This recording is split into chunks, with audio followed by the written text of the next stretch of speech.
Buenos dias sa ating lahat mga bay.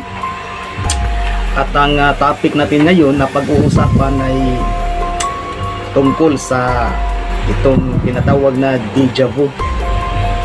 Ito ba'y isang misteryoso nga ba o normal lang na pangyayari? Parang stress na tayo mga bay sa mga nangyayari sa ating bansa tungkol sa West Philippine Sea. Alam mo naman na yun ang palagi nating pinag-uusapan yung nangyari sa gobyerno natin, pero hayaan muna natin na isasabi muna natin yan kasi baka taka kayo kung bakit pag-usapan natin tong topic na to. Itong deja vu mga bay,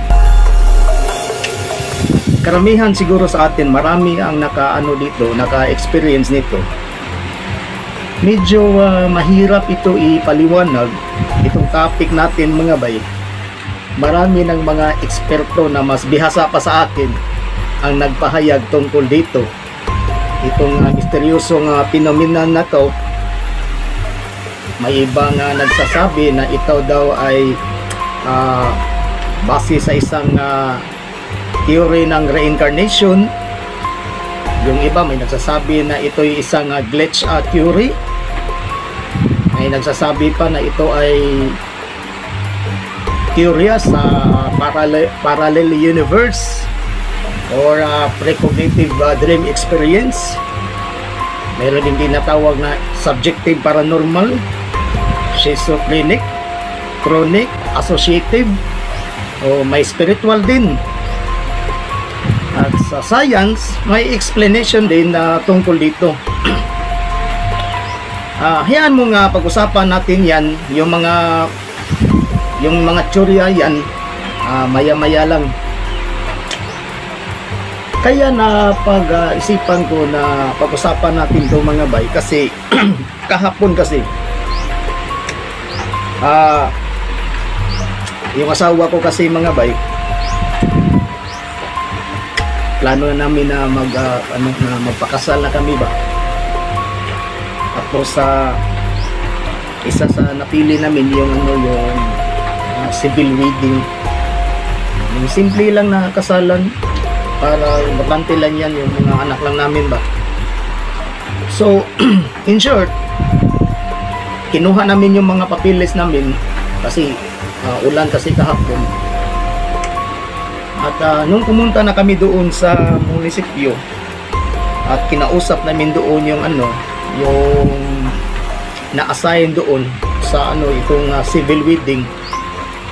At habang nag-uusap kami doon mga 30 minutes yata yung pag-uusap namin. At nung paalis na kami, yung sa kabilang banda nakaupo, yung parang yata secretary din, sinabi ng asawa ko na sige, salamat sir, at nagpapasalamat din ako sa mga advices nila at yung mga binibigay na yung mga kinakailangan. Paglabas ko parang naisip ko parang na nangyari na yata to parang sa ko ba na parang nangyayari talaga to pero hindi ko maintindihan kung ano ang kasunod. So yun lang ang eksena na yun, parang sa isip ko. Hindi ko nga nasabi sa asawa ko na parang nangyayari na itong yung natin. So paulit-ulit yun sa isip ko habang pauwi na kami dito sa bahay namin, nagmotor kami, parang nangyayari na yun So kaya ko yun na pag-usapan natin. Pero sa totoo lang mga bay, marami ng beses na nangyayari sa akin yan nung kadalasan nung high school pa ako. Pero ngayon paminsan-minsan na lang. Meron akong isa sa hindi ko makakalimutan talaga. Ito, pasensya na ko to. Na meron akong napanaginip na isang kabaong. Hindi ako aware doon sa panaginip ko na yun ay isang kabaong. ang nakita ko lang isang parang kahon lang ba na may tao na yung mukha niya parang ano lang yata, parang medyo square ba, naka ano sa balahibo, yun ba itong pag-usapan natin. So nakita ko isang tao lang na parang nakaganyan lang, tapos naka ano yung mata, nakapikit, tapos ganyan lang kamay ko. Tapos itong kamay ko, naalala ko pa, may 3 akong singsing dito din, tapos may kandila doon. Pero doon sa panaginip ko na yun, hindi ako aware na yun ay isang kabaong. Yun ay isang ano lang, yung kahon lang. Tapos may nakita kong tao. Yun. So yun lang ang napanaginip ko. So hanggang doon lang. Kinabukasan, nakalimutan ko na yun. Kasi nung una kasi mga bay, ano kasi ako yung nagtitinda ng taho. So 1 week after, mula sa panaginip ko yan, na nakalimutan ko na yun. Ewan ko kung anong taon yata yun, basta hindi ko makalimutan, araw ng Lunes talaga yun. Araw ng Lunes. Nung tapos na ako magtinda ng taho, pag uwi ko, sabi ng papa ko na, Dong, magmadali ka kasi namatay si yung ina ng yung una ko pang yung ex ko. Namatay ang kanyang ina.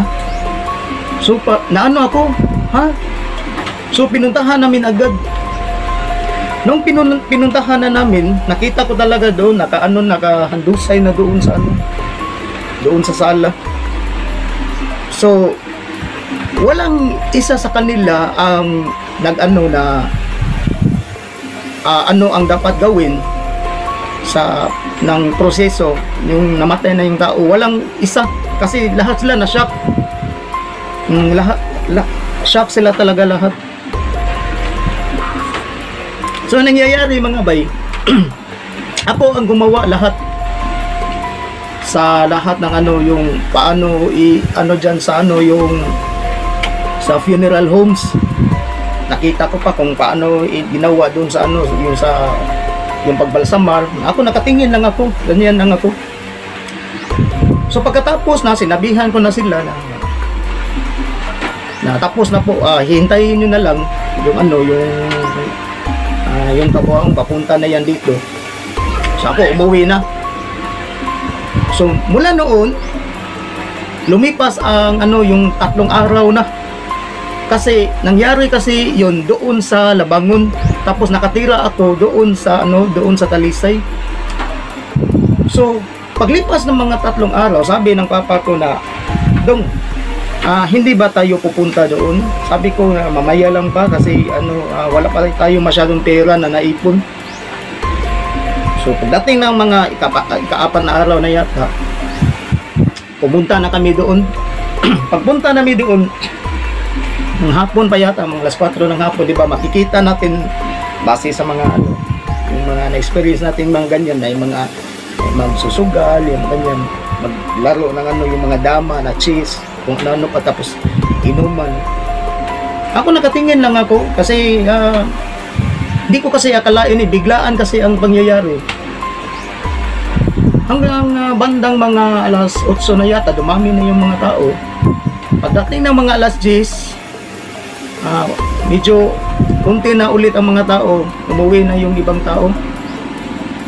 Pagdating ng mga alauna, ang natitira na lang yung asawa ng namatay, yung yung papa ng ex ko, tapos yung kapatid niya, nasangay ko din, nadudong din ang niya. Ako at ang papa ko, 4 lang kami doon. Tapos ako wala akong parang tahimik lang yata ako. Tapos silang 3 nag-uusapan lang. Giinom din ako ng kape. So for the first time mga bay, tinitingnan ko yung tinitingnan ko yung kabaong. Bay, maniwala ka sa hindi mga bay, nung pagdating ko doon sa kabaong, nagaganyan kasi yung kamay ko. Split of seconds lang mga bay. na ganyan ako. Ha? Doon ko na recall na parang napanaginip ko na to. So nasabi ko pa na siya pala to. So yun lang ang nabigkas sa isip ko. Pala, hindi ko akalain na siya pala ang nandoon sa panaginip ko. Hindi ko akalain na mangyayari talaga yun. So yun ang sa buong buhay ko talaga mga bay, yun ang isa sa hindi ko malilimutan. Meron bang akong isang experience na hindi ko pa malilimutan, yung pagkamatay ng anak ko. Nung doon sa ospital, nakatingin lang ako ng ganyan. Maraming nag-ano sa isip ko na parang maraming beses na yata nangyari ito. Nakatingin lang ako sa kanya. So, yung mga eksena na ganyan mga bay, yun daw ang tinatawag na deja vu. So, ngayon mga bay,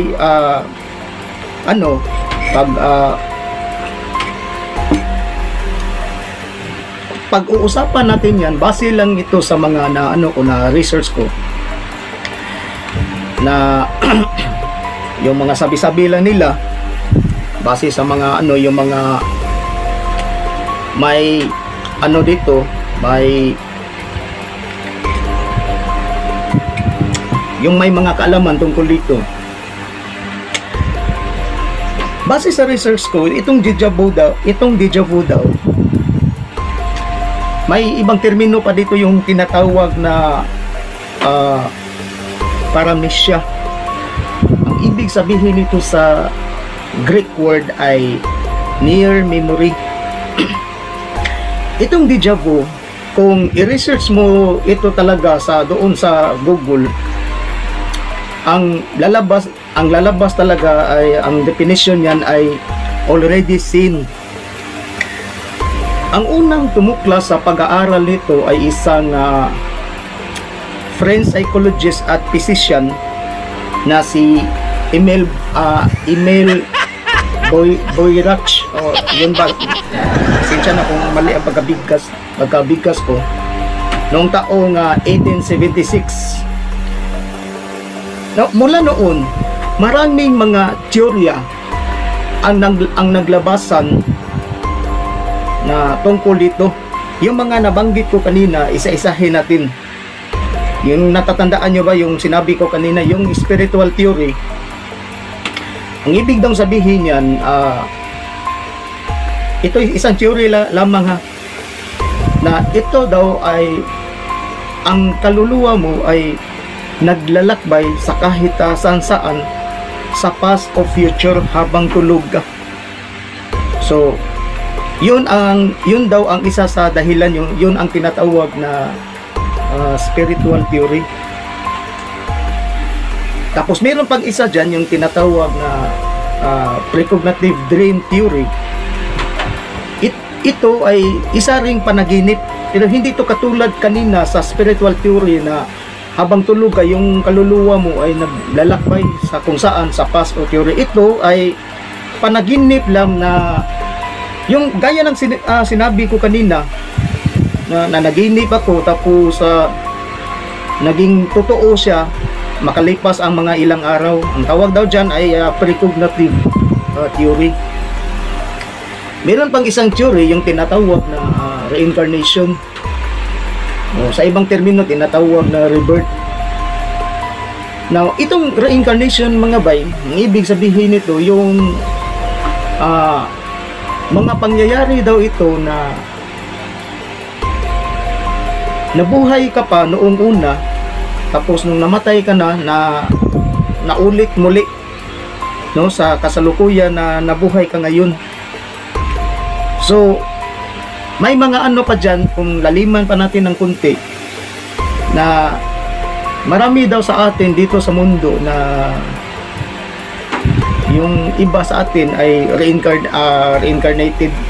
Ang isa sa mga senyalis daw dyan, yun kapag feel mo na parang malayo ang loob mo sa iyong mga kamag-anak, kahit mismo sa mga magulang mo, parang feeling mo na mismatch ka sa kanila, yung mga kaibigan mo, mga relatives mo.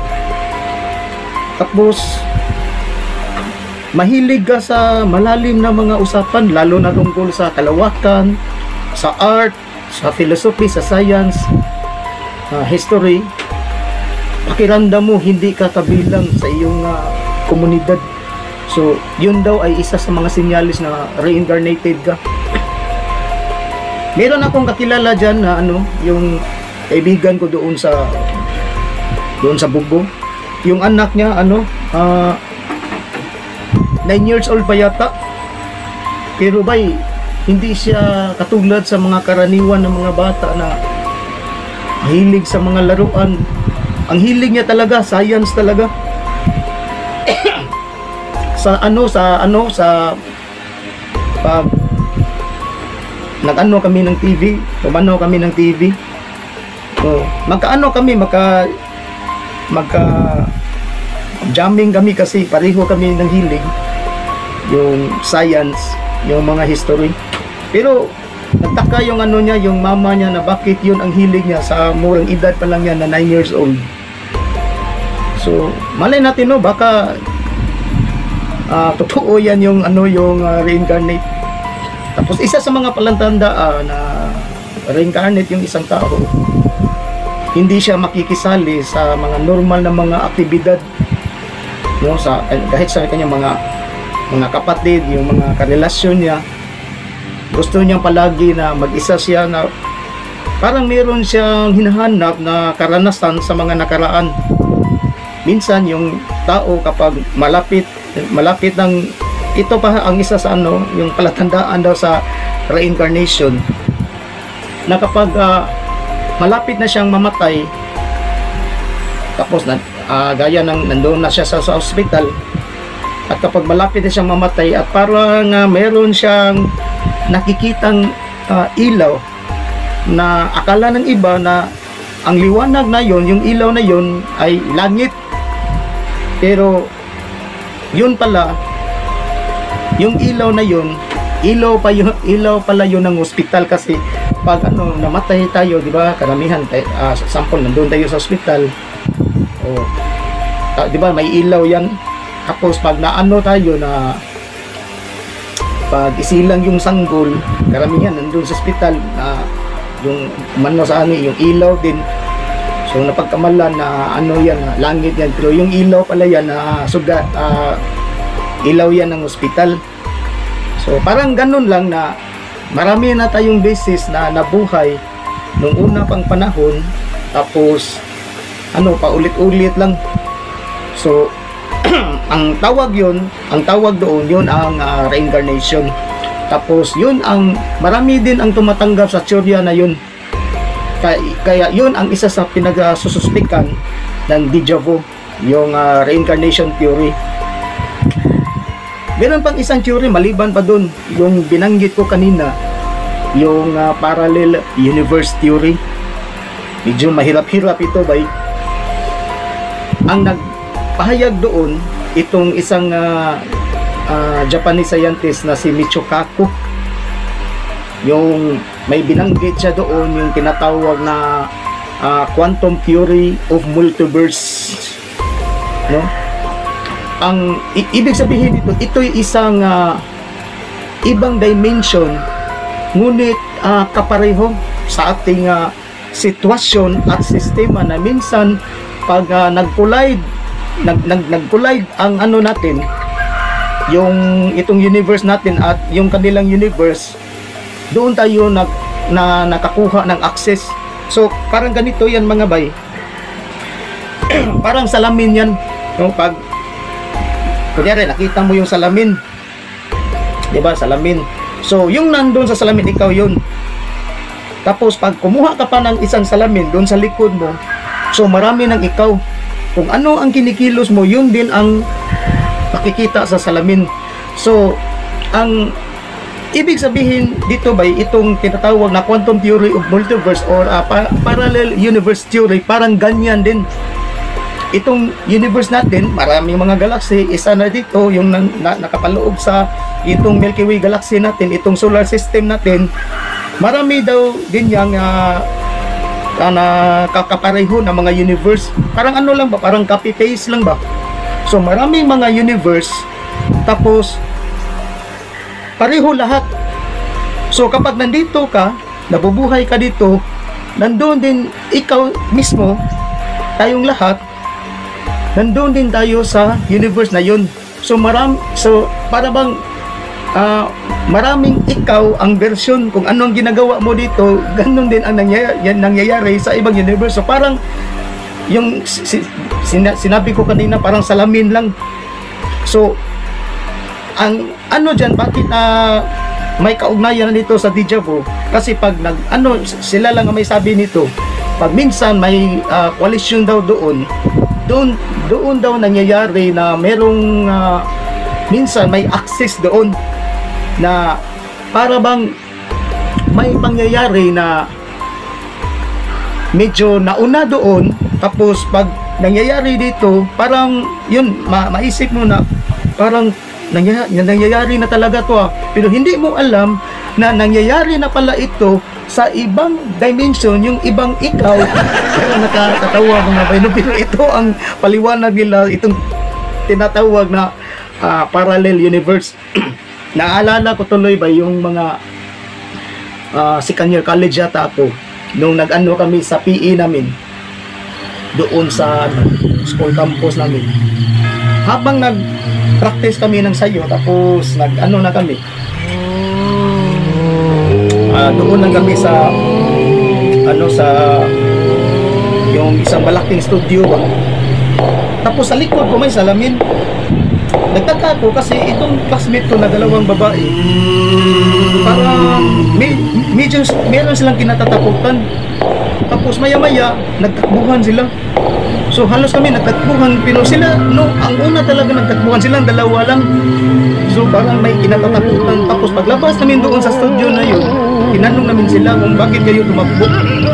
Sabi nila kasi yung salamin daw, habang kumikilo sila, nagtaka daw sila bakit yung sa salamin nakatingin lang sa kanila, hindi nakatugma ang kanilang galaw, kaya dahil sa pangyayari rin nagtakbuhan sila. So parang ang weird, iwan ko kung totoo ba sinasabi nila, pero dalawa sila nagsabi kasi ang galaw ng dalawa doon sa salamin, iba daw ang galaw, parang tinitingnan lang silang dalawa, kapag silang dalawa hindi na habang kumikilo sila, yung nandun sa salamin, yung sila nakatingin lang daw sila, kaya tumakbo silang dalawa. So lang ba, experience ko lang yung sinabi ng classmate ko, pero itong sa parallel universe parang ganyan lang. So yun ang isa sa mga tinutukoy na baka yun ang isa sa dahilan ng deja vu. Meron pang isang theory dyan, yung tinatawag na glitch theory. Itong glitch theory mga bay,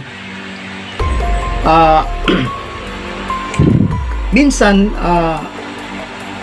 yung pag boring ako sa yung sa biyahe-biyahe ko, tapos mahilig din kasi ako sa sa games doon sa mga internet cafe. Tapos ang paborito ko talaga yung NBA. Yun talaga ang favorite na maglaruan ko doon sa mga internet cafe, yung NBA. Tapos habang naglaro ako doon sa NBA, 'di ba? Yan, 5 tao yan, no? 2 team magkatunggali. Tapos ang favorite ko talaga na team na paglalaroan ko yung Chicago Bulls. Idol ko kasi yun si Dennis Rodman. Tapos minsan naisip ko yan mga bay na habang naglalaro ako doon, minsan naisip ko na hindi kaya parang ganito tayo, no, na parang may kumukontrol sa atin. May iba pang yata yung mga linalang na mas marunong pa sa atin na parang kinukontrol lang yata tayo. So parang naisip ko rin yan mga bay, pero hindi ko alam na may termino pala yan. Ang tawag dyan, yun ang tinatawag na glitch theory. So parang gaya na sinabi ko kanina, parang isang simulation lang tayo na kinokontrol ng isang organisadong organismo na mas highly intellectual being pa sa atin. So parang ganyan mga bay. Parang nandoon lang tayo sa loob ng video game. Tapos pag biglang nag-glitch yung or nag-breakdown yung system nila, doon pumasok ang itong tinatawag na deja vu. So, yun ang isa din sa teorya na yun, yung glitch theory. Tapos meron pa iba dyan, yung tinatawag na yung divided attention or split perception theory.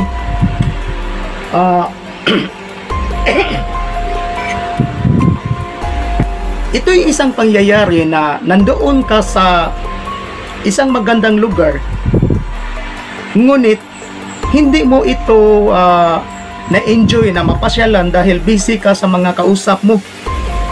Pero habang busy ka sa kausap mo, hindi ka aware na ang iyong utak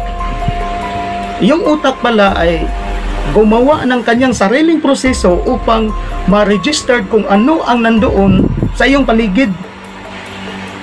Ang ating utak kasi minsan may sariling process of awareness na magpapaalala sa iyo, ngunit hindi mo ito ginagawa. Sample bigyan kita ng isang senaryo dito. Sample, may nakita kang bato doon sa daan. Tapos yung doon, yung sense of seeing, walang kaalam-alam yan dahil itong mata natin hanggang sense of isang vision lamang, ngunit yung nakita mo, papunta yan sa central processing unit sa iyong utak, at yun ang magpapaalala sa iyo na yung nakita mo ay delikado. Ngunit kahit na yung nakita mo ay may process of awareness sa iyong utak na nagpaalala sa iyo na yun ay delikado, ngunit wala ka ring ginawa, yun ang magre-rehistro sa iyong utak. At sa sumunod na pagkakataon na may nangyayaring aksidente sa ibang lugar naman, minsan mapagkamalan mo na, teka, parang nangyayari na to So, yun ang isa sa mga yung tinutukoy na isang pangyayari tungkol sa deja vu. So, ewan ko mga bay kung sa saang teorya yun na tatanggapin nyo yun, pero dito naman tayo sa dito tayo sa science. Ito'y base lang sa pag-research ko dito. Ang isa sa dahilan, yung tinatawag na delayed neurological response or biological dysfunction familiarity.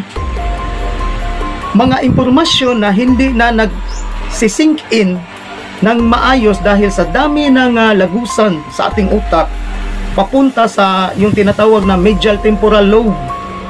Dalawa kasi yan mga bay, no? Dalawa kasi yan, left and right, itong utak natin.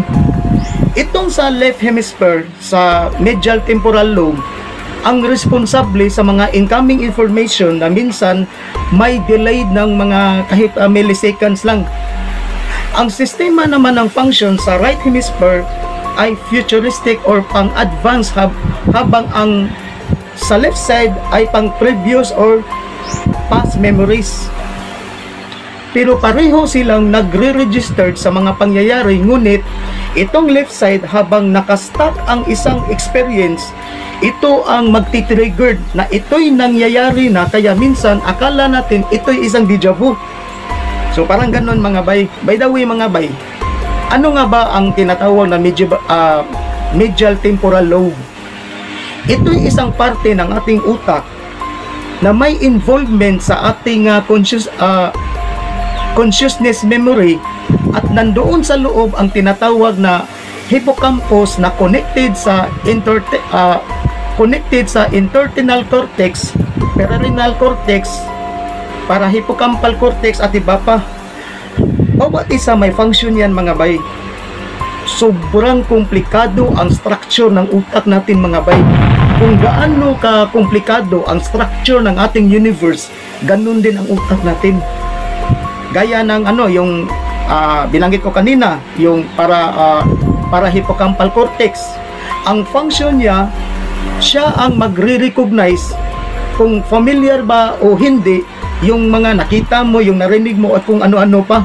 According sa science, maraming dahilan ang deja vu. May kinalaman ang utak natin, gaya ng epileptic biological, subjective paranormal, schizophrenic, chronic, associative at marami pa. At ang pinagsususpikan nila dito ay ang memory-based experience na nakalimutan na natin at itinutulak ito sa likod ng ating medial temporal lobe at doon nakastore sa ating memory center. Isa-isahin natin. Itong associative, ito ay isang experience sa mga healthy at mga athletic na mga tao sa mga kahit anong competitions gaya ng Zumba, yung mga pageants, sports, music at iba pa, na bigla itong mag-click in sa yung utak na parang diyan mo ma-trigger ka na parang nangyayari na yata to. Itong isa naman, itong tinatawag na epileptic biological, ito ay isang trauma sa isang previous na experience na kapag magti-trigger doon sa epileptic function, yun ang isa sa dahilan na bakit mayroong epilepsy. Itong schizophrenia naman ay isang iwan ko kung tama ba itong pagkabigkas to. Schizophrenia, pasensya na, hindi kasi ako dito sa yung malalim na ito. Ito ay isang medyo malala ito mga bay, na nakapagtatakang sakit sa utak natin. Lubha nitong binabago ang paraan ng pag-iisip, pagkikilos at pakiramdam ng isang tao. Maari nitong masira ang bawat buhay na makapitan nito, at maari itong magdulot ng matinding hirap dito sa kalooban natin. Ngunit kung kaya mo itong harapin at kontrolin, doon papasok ang deja vu para makatulong sa iyong yung mga alaala. Itong naman, itong tinatawag na subjective paranormal, ito'y isang pangyayari na hindi sakop at saklaw sa iyong sa isang normal na aktibidad, at doon na nag-spark itong tinatawag na deja vu, at tatagalan ito hanggang 10 seconds. At feel mo na yung pangyayari na yun, feel mo na may dahilan ito bakit nangyayari ito, at feel mo rin na may kasunod pa itong mangyayari. Ngunit kahit anong gawin mo, wala kang maaalala kung ano ang susunod na mangyayari at ano ang dahilan kung bakit nangyayari yun. So yun ang tinatawag na subjective paranormal. Itong chronic naman mga bay, yung may ibang mga tao na hindi na makikinig sa media, hindi nakikinig sa radyo, kasi alam na nila kung ano ang mangyayari. Ayaw na nila pumunta doon sa doktor kasi alam na nila kung ano ang mangyayari at kung ano-ano pang dahilan ng pagka-failure sa kanilang mga medial temporal lobe na na-activate ito pag naka-experience sila nito. Sa dami ng natin mga bay, sa dami nating mga nabanggit, ang totoo lang nito na marami sa atin ang naka-experience ng ganyan, na parang itong pangyayari ito na paulit-ulit lang kung bakit nangyayari yan, na ang tawag pala dyan ay deja vu. Hanggang ngayon mga bay, ito'y pala isipan sa mga dalubhasa sa science. Minsan pa nga naitanong ko sa sarili ko, hindi kaya ito talaga ang totoong katotohanan na mahirap tanggapin kasi hindi pa handa ang karamihan kung paano maipaliwanag at sadyang inilihis lang ng iba't ibang sektor ng relihiyon. Wala pa ako sa ngayon lang mga bay, sa na-research ko lahat, wala pa akong solido na konklusyon tungkol dito. Sabi ng ibang mga psychological expert, itong deja vu minsan para itong tinatawag na the sixth sense, na nandoon lang naka-unlock sa subconscious mind natin, at minsan lang tayo na-alerto pag ito'y nagparamdam na, at yun na ang tinatawag na deja vu. So kayo mga bay, ano ang masasabi nyo tungkol dito? So comment nyo lang yan kasi para matulungan nyo naman ako na kahit paano mayroon din akong matutunan, kasi hanggang ngayon parang pa talaga ako dito sa deja vu, itong pinaminan na pangyayari na to. Pa ako dito parang medyo kulang pa ako sa itong topic na to. So, nandito lang mga bay, rock and roll atong tanan mga bay.